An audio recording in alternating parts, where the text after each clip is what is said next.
Pope Francis hinting at his own possible retirement this morning on the plane ride home from a 6-day trip to Canada. For the first time, the Holy Father opened a holy door in a prison as a tangible sign of hope for those incarcerated around the world. The Vatican is in turmoil after private footage of Pope Francis was leaked, showing actions no one ever expected from the leader of the Catholic Church. This isn't just a scandal. It could shake the very foundation of the Vatican itself. What did he do that has sparked outrage and whispers of conspiracy? Tune in as we uncover the truth behind this explosive footage that is causing the biggest division in the Catholic Church's history. When the Pope opened the door, suddenly the door creaked open and in stepped Pope Francis, his simple white cassock and gleaming cross catching the soft light. His warm smile seemed to instantly soften the charged atmosphere. "Good morning, my child," he said, his voice calm and reassuring. The woman rose quickly, almost as if startled, her movements unsure. She clasped her hands together, uncertain whether to bow or offer a handshake, and settled on a shy nod. Pope Francis chuckled softly, motioning for her to sit. "Please, no formalities. We are just two people having a conversation." Before we delve into this, it's clear that what unfolded in that room goes far beyond what anyone expected, and this revelation won't be the only thing that will shock you. The woman hesitated, but then sank back into her chair, her shoulders relaxing slightly. For a moment, the room fell into a comfortable silence, the kind that seemed to invite words to flow naturally. When she finally spoke, her voice was soft but unsteady. "I'm not sure where to begin," she admitted. The Pope leaned forward, clasping his hands. "Start wherever your heart needs to," he said gently. Tears welled in her eyes as she continued. "I wanted to thank you. I don't think I would be here if it weren't for something you said. Your words about not losing faith, even when everything feels lost, they stayed with me." Her voice broke slightly, but she pressed on. "It was like you were speaking directly to me. I don't know how to explain it, but I needed you to know." Pope Francis listened intently, his expression softening. "Sometimes when we share words of hope, they find the person who needs them most," he said. "I am glad they found you." The woman's tears began to fall freely now, but there was a peace in her expression. She nodded, letting the weight of his words settle over her. Unbeknownst to them, a small, almost forgotten security camera blinked in the corner of the room. Its lens, tucked discreetly into the shadows, silently recorded the exchange. Whether it was an active security measure or part of a neglected system, no one could say. Neither the Pope nor the woman had any idea that their deeply personal conversation was being captured. The woman's voice grew steadier as she continued. "I lost my daughter last year," she said, her words trembling but resolute. The Pope's smile faded into a look of profound understanding. He said nothing at first, giving her space to share her grief. "She was only 5, the woman whispered. "Her name was Emily. She was so full of life, always laughing, always making others smile. But last year, everything changed so quickly. One day she was playing in the park, chasing butterflies, and the next, she was in a hospital bed." Her voice cracked, but she pushed on. "She never complained, not once. She was stronger than I could ever be. Watching her fade, it broke me. I was so angry, at the doctors, at myself, at God. I stopped praying. I couldn't bear to talk to him." The Pope leaned in, his voice steady and compassionate. "Anger is a part of grief," he said. "God understands our anger. He carries it with us." The woman's eyes met his, her tears reflecting both pain and gratitude. "I thought my silence meant I had lost him forever," she said. "But then I heard you speak. You said God waits for us even when we turn away, like a father waiting for his child to come home. That gave me the courage to try again, to talk to him again." The Pope nodded, his eyes never leaving hers. "Faith is not always a feeling," he said. "Sometimes it is simply a choice. Even when we feel nothing, God remains." The woman's lips trembled into a faint smile. "I started praying again.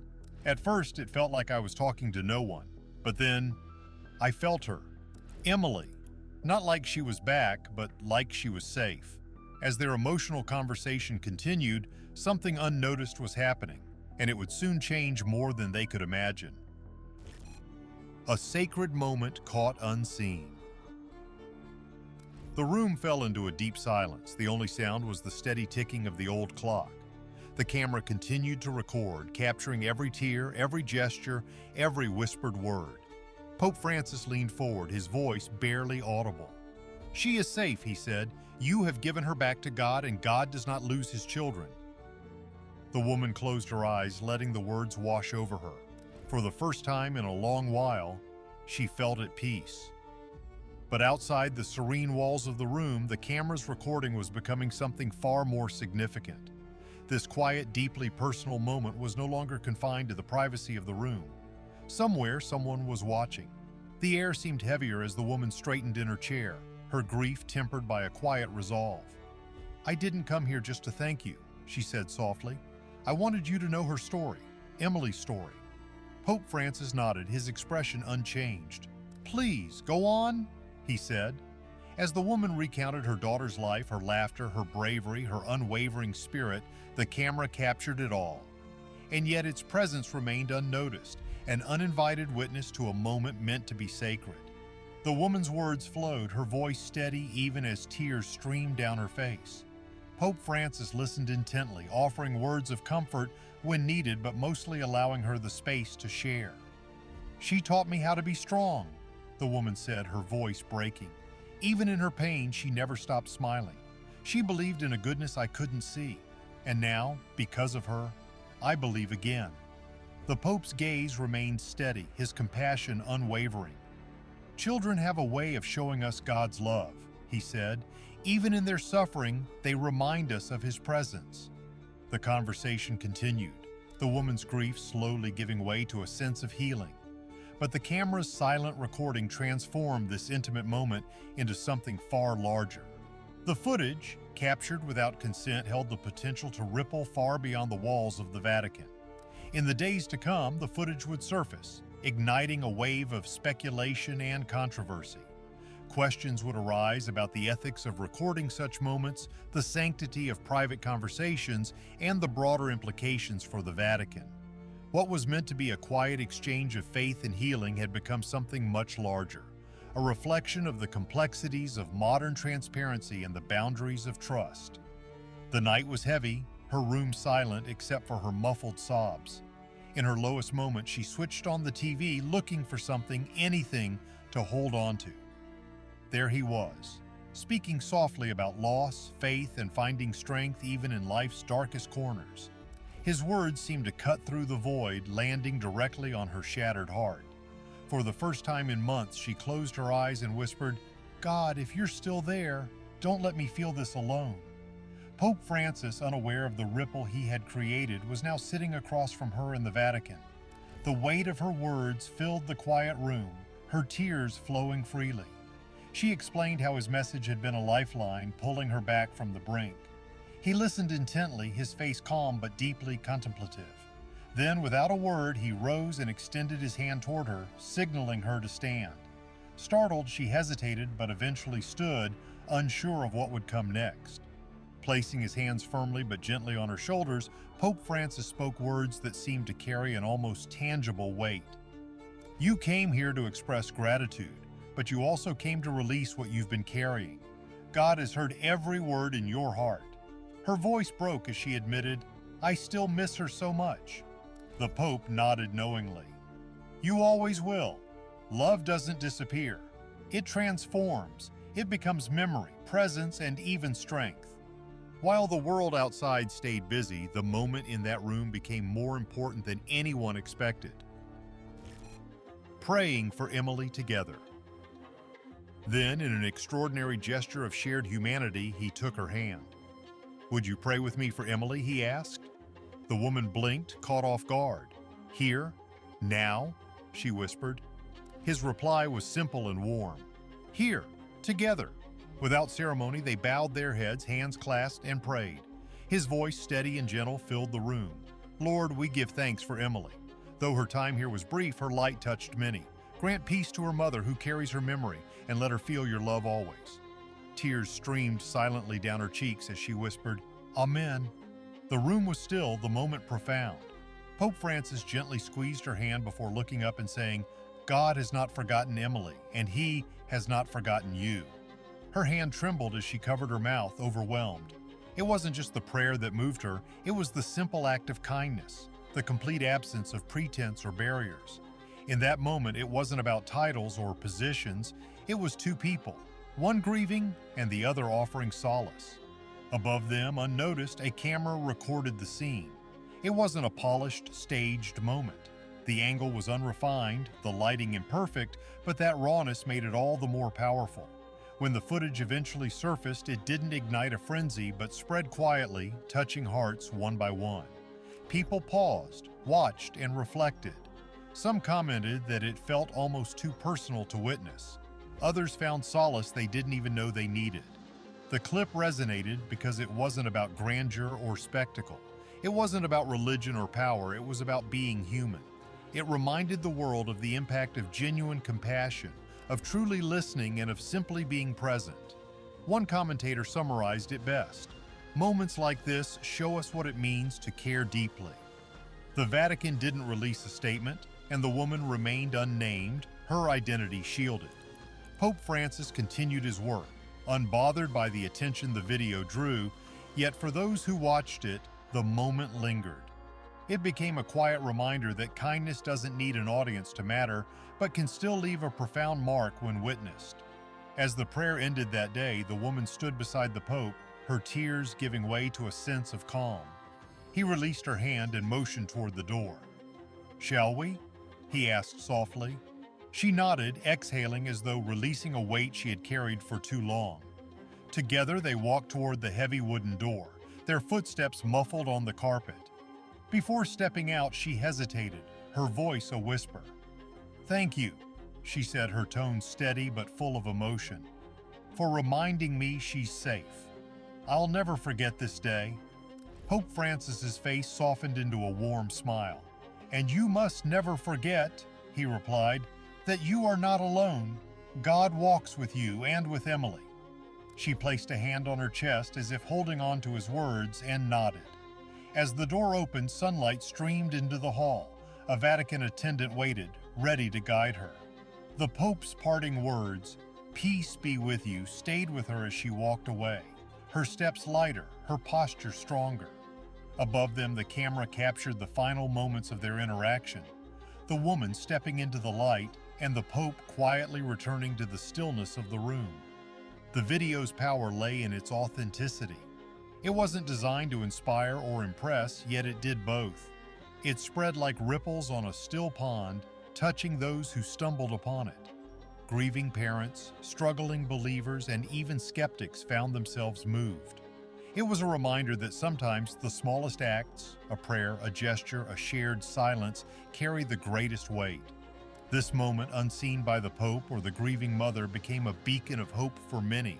It wasn't about who was involved or where it happened. It was about the raw, undeniable power of empathy and connection. And for anyone who has ever carried a heavy burden, it was proof that even in the darkest times, a simple act of kindness can make all the difference. After this heartfelt moment, the story turns to how Pope Francis became the person he is today.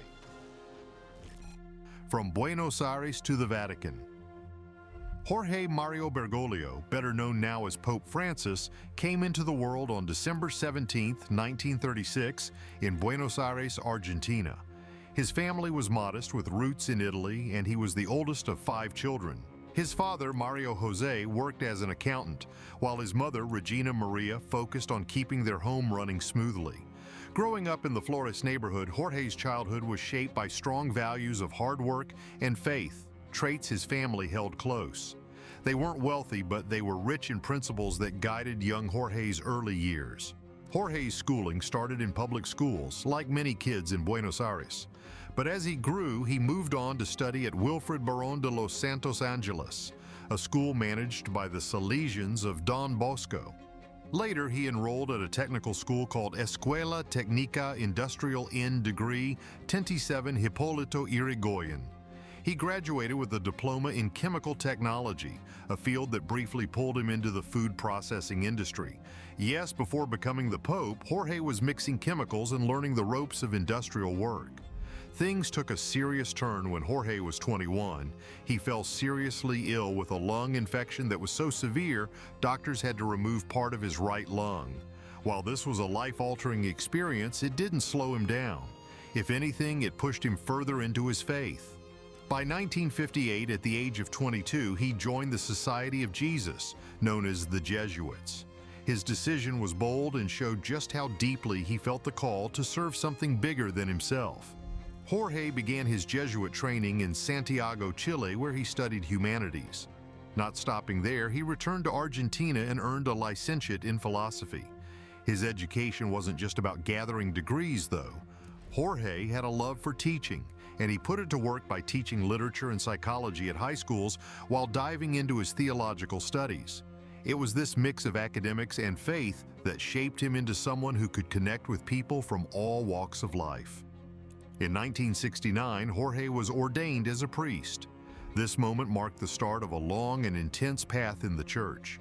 4 years later, in 1973, he took his final vows and became the provincial superior of the Jesuits in Argentina. Now, this was during a dark chapter in Argentina's history, a time of political chaos known as the Dirty War. People disappeared, fear was everywhere, and human rights were trampled on. Jorge's leadership during this period has sparked debate over the years.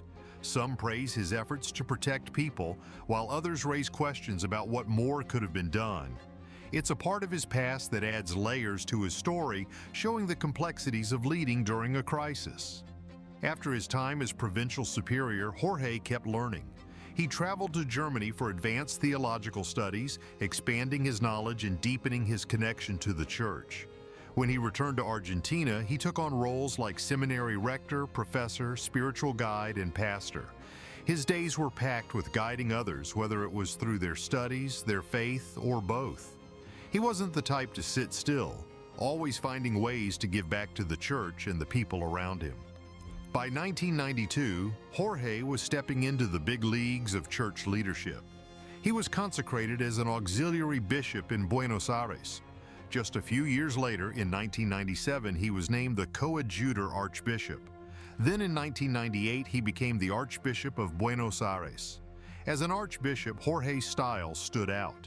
He rejected lavish lifestyles, choosing a simple apartment over the archbishop's palace and riding public buses instead of fancy cars. His focus wasn't on appearances, it was on action, particularly helping the poor and vulnerable.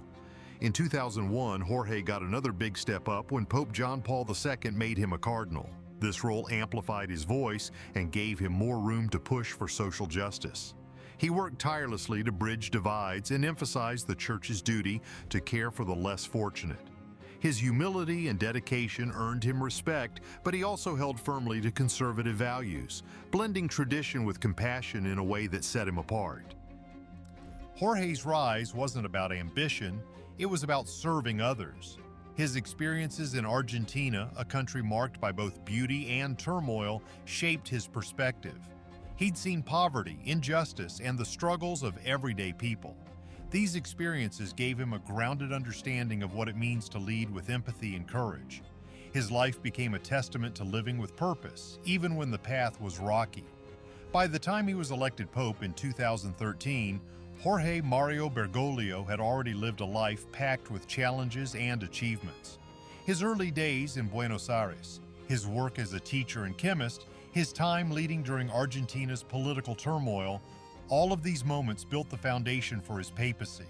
He carried with him the lessons of humility, resilience, and an unwavering belief in serving others.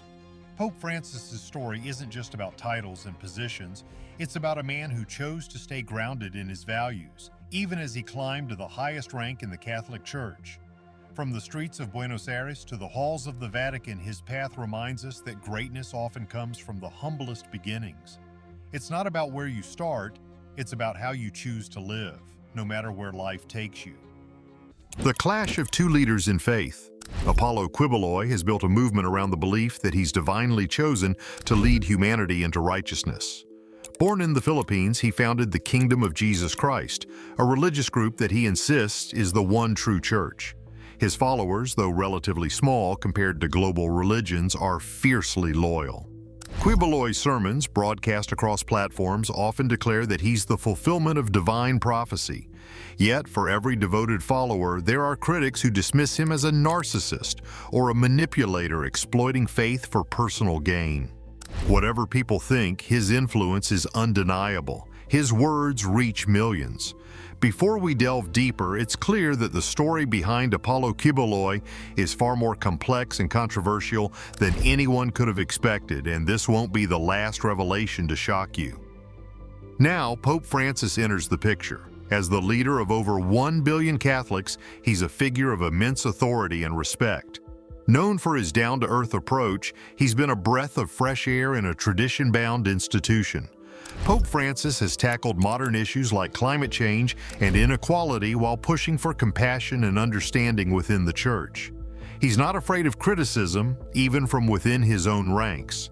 This sets the stage for a dramatic encounter between a man rooted in centuries-old traditions and one who claims to redefine divine leadership. The debate took place on a neutral stage, drawing religious leaders, media, and curious onlookers. From the start, it was clear that one participant came prepared to challenge the Catholic Church's authority. Accusations flew about the Church deviating from God's original plan, with claims of being the true spiritual leader for the times. With unshakable confidence, he argued that the rituals and practices of the Catholic Church distracted people from genuine connection with God. His words were fiery, and his tone was confrontational. Pope Francis, however, responded with measured calm. He acknowledged the flaws within the Church, emphasizing its role in spreading love, compassion, and service. The Pope reminded everyone that humility and sacrifice were at the core of Christ's teachings. While the accusations were meant to shake the foundations of Catholicism, the Pope stood firm, using centuries of tradition and scripture to back his arguments.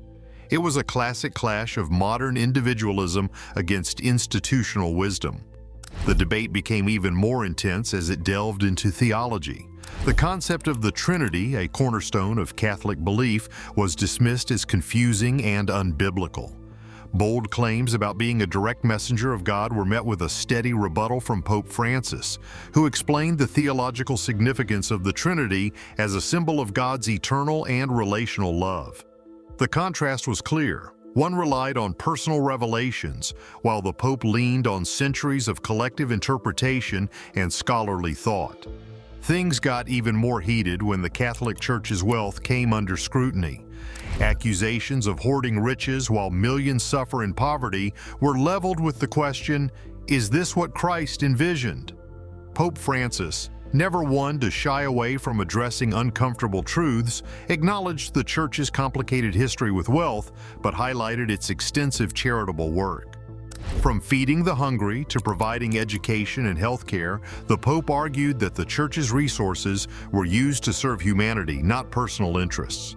The crowd could feel the tension as the two leaders presented starkly different views on morality and responsibility. Social issues also came under the spotlight. The Church's traditional views on topics like birth control and same-sex relationships were criticized as outdated, with arguments that religion should evolve with the times to remain relevant.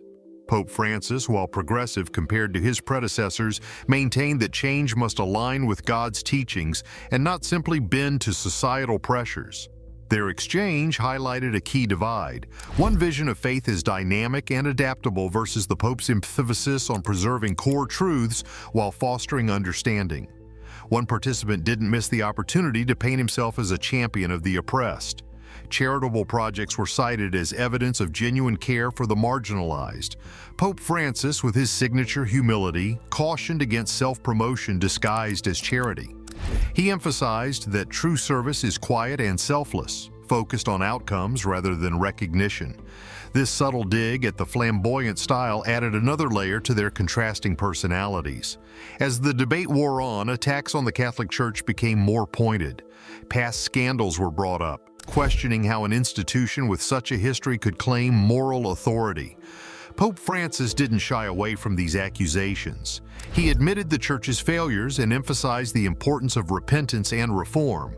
"We are all flawed," he said, "but that doesn't negate our mission to spread God's love."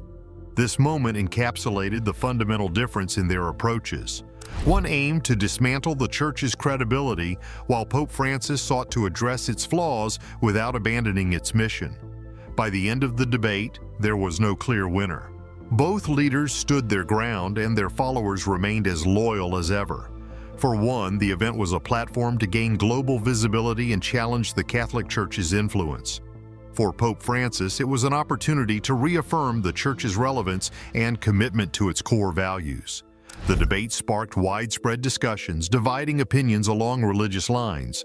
Critics dismissed bold claims as self-serving, while supporters praised the courage to stand up against one of the world's oldest religious institutions.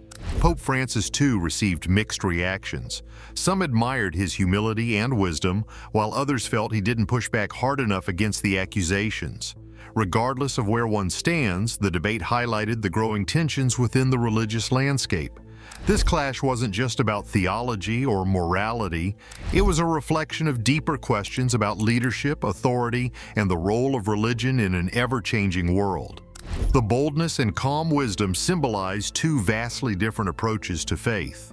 Whether people see one as a visionary or a charlatan, or Pope Francis as a reformer or a defender of outdated traditions, their confrontation will be remembered as a defining moment in the ongoing dialogue about the power and purpose of religion. Now that we've talked about Apollo Quiboloy's rise, let's look at how one of the oldest and strongest religious groups in the world first started. The church that shaped the world. The Catholic Church is one of the oldest and most influential institutions in the world, with its story stretching back nearly 2,000 years. It all started with Jesus of Nazareth, a man born in Bethlehem over 2,000 years ago. He wasn't just another preacher. His message of love, forgiveness, and salvation shook the foundations of society. He gathered 12 followers known as apostles to spread his teachings. Among them, Peter stood out and is often called the Church's first leader. After Jesus' crucifixion and resurrection, his followers took it upon themselves to continue his work. These early Christians faced heavy resistance. Jewish authorities viewed them as a threat, and the mighty Roman Empire wasn't too kind to them either. Yet, despite the odds, their message spread like wildfire. Paul, an unlikely convert who once hunted Christians, became a powerhouse in taking the faith to non-Jews, ensuring it reached far and wide. In those days, Christians didn't have grand cathedrals. They met in homes to worship, share teachings, and support each other. It was simple and heartfelt. Over time, as their numbers grew, these gatherings became more structured. Local churches started forming, with leaders called bishops overseeing them. This grassroots movement laid the groundwork for what would become a global religion. By the early 2nd century, the word Catholic started popping up. Ignatius of Antioch used it around 110 to describe the faith's universal reach. This term stuck, highlighting how Christianity wasn't just for one group or place, but for everyone, everywhere. A turning point came in the early 4th century. In 313, Emperor Constantine issued the Edict of Milan, making it okay for Christians to practice their faith openly. This was huge. By the end of that century, Emperor Theodosius I went even further, making Christianity the official religion of the Roman Empire. From being a persecuted minority, Christians suddenly found themselves at the center of power. But all wasn't smooth sailing. As the church grew, so did debates about what Christians should believe. To settle these disputes, leaders started holding councils. The First Council of Nicaea in 325 was a big deal. It clarified key beliefs and gave us the Nicene Creed, a statement of faith still recited in churches today. When the Western Roman Empire fell in 476, things got chaotic. Amid the political mess, the church stepped up. Monasteries became beacons of learning and charity, preserving ancient texts and educating people. While kings and empires rose and fell, the church remained a steady force, shaping medieval Europe. However, unity didn't last forever. In 1054, disagreements between the Western Roman Church and the Eastern Byzantine Church led to a major split. Known as the Great Schism, this divide created two branches: the Roman Catholic Church in the West and the Eastern Orthodox Church in the East. The Middle Ages saw the Church's influence reach every corner of Europe. It wasn't just about religion. The Church was deeply involved in education, politics, and the arts. This era gave us breathtaking Gothic cathedrals, towering symbols of faith and architectural brilliance. The church's power, however, wasn't without controversy. Some leaders misused their positions, leading to growing dissatisfaction among the faithful. By the 16th century, cracks started to show. Martin Luther, a German monk, publicly challenged the church's practices, sparking the Protestant Reformation. This wasn't just a minor disagreement. It split Christianity into Catholic and Protestant branches. The Catholic Church responded with the Counter-Reformation, a movement to address internal problems and reaffirm its core beliefs. The Council of Trent, held between 1545 and 1563, was a cornerstone of this effort. It tackled issues raised by reformers, clarified teachings, and improved the training of clergy. While the Reformation caused a rift, it also pushed the Catholic Church to clean up its act and strengthen its mission. Meanwhile, the Age of Discovery was in full swing. As explorers ventured to the Americas, Africa, and Asia, missionaries accompanied them, spreading Christianity to new lands. This period saw Catholicism's global reach expand dramatically, with churches popping up in far-off places. The 19th century brought new challenges. Modern ideas and political revolutions tested the Church's authority. The First Vatican Council in 1869 addressed some of these issues. One notable outcome was the doctrine of papal infallibility, stating that the Pope is free from error when defining matters of faith and morals. The 20th century was a time of even greater change. The Second Vatican Council, held from 1962 to 1965, aimed to bring the Church into the modern era. It introduced reforms in worship, promoted unity among Christians, and encouraged dialogue with the world. These changes helped the Church remain relevant in a rapidly changing society. Today, the Catholic Church is a global powerhouse with over 1 billion members. It's not just about faith. The Church runs schools, hospitals, and charities, touching lives everywhere. Despite its immense influence, the Church continues to face challenges, from internal scandals to adapting to modern values. The Catholic Church's story is one of resilience and adaptation. From humble beginnings in small homes to commanding respect on the world stage, its path has been anything but straightforward. While it's been a source of hope for many, it's also been criticized for its missteps. Through it all, the Church remains committed to preserving the teachings of Jesus and finding its place in a complex world. After learning about the Catholic Church's long history, we now focus on the early life of a man who would lead it into modern times. From Buenos Aires to the Vatican, Jorge Mario Bergoglio, the man we now call Pope Francis, had beginnings that were anything but flashy. Born on December 17, 1936 in Buenos Aires, Argentina, he came into the world as the eldest of 5 children in a family of Italian immigrants. His dad, Mario Jose Bergoglio, was an accountant, and his mom, Regina Maria Sivori, stayed at home to raise the kids. Growing up in the Flores neighborhood, Jorge lived a simple life where faith and hard work were the cornerstones of daily living. In his early years, Jorge attended public school in Buenos Aires. Later, he moved on to a school run by the Salesians of Don Bosco in Ramos Mejia. He eventually attended a technical high school called Escuela Técnica Industrial N Degree 27 Hipólito Yrigoyen, earning a diploma as a chemical technician. This path led him to a brief stint in the food processing industry where he worked as a chemist. But it was clear early on that Jorge had bigger plans, even if they weren't entirely visible yet. Life threw him a curveball at the age of 21.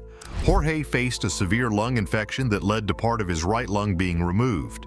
This wasn't just a health scare, it was a defining moment that shaped his outlook.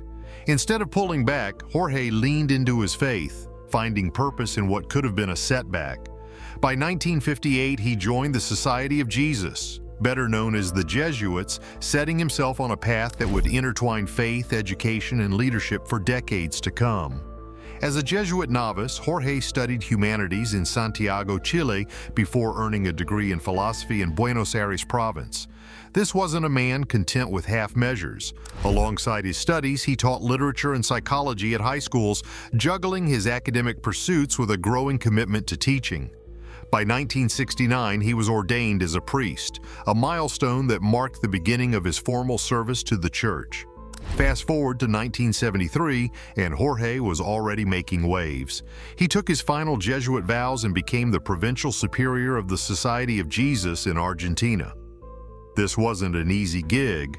Argentina was in the thick of the dirty war, a time filled with political unrest and human rights violations. Jorge's leadership during this chaotic period has been analyzed and debated over the years, but one thing is clear. He navigated a tough landscape while trying to protect those around him. After hearing about Pope Francis's early life and work as a Jesuit, the next part shows how his roles in Argentina prepared him to lead the church. The road to becoming the people's pope.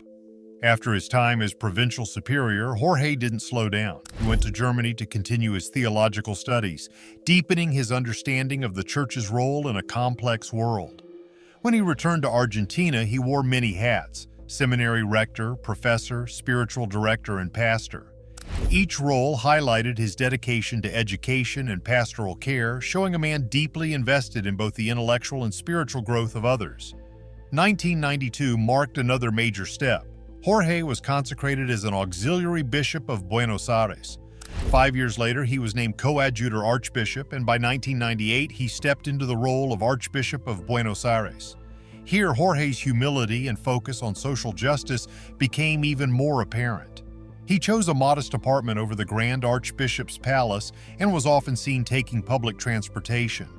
These weren't just symbolic acts, they reflected his genuine concern for the poor and marginalized. In 2001, Jorge Mario Bergoglio reached a significant milestone when Pope John Paul II appointed him as a cardinal.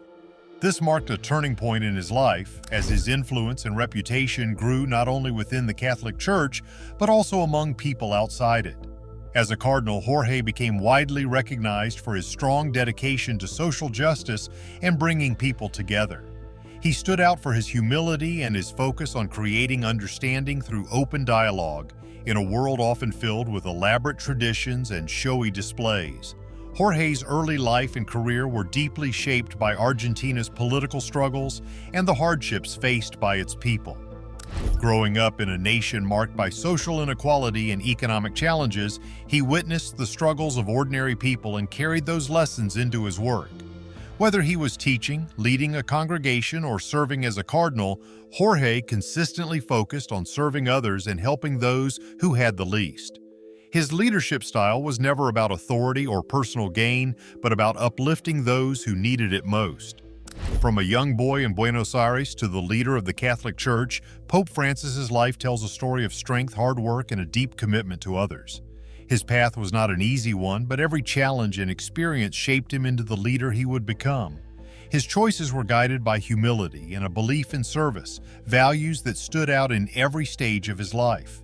It is clear that his early years, filled with both struggles and meaningful moments, prepared him for his role as the leader of over 1 billion Catholics worldwide. Pope Francis reminds us that true leadership is not about seeking fame or power. It's about showing compassion, putting others first, and staying connected to the people you serve.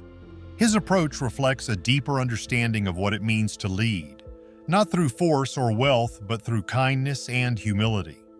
By remaining true to these principles, he has become a figure of hope and inspiration for countless individuals around the world. In every step of his path, Pope Francis has shown that leading with heart and purpose can bring about real and lasting change. Is Apollo Quiboloy truly divinely chosen, or is this just another power struggle disguised as faith? Tell us your thoughts and remember to like and subscribe for more.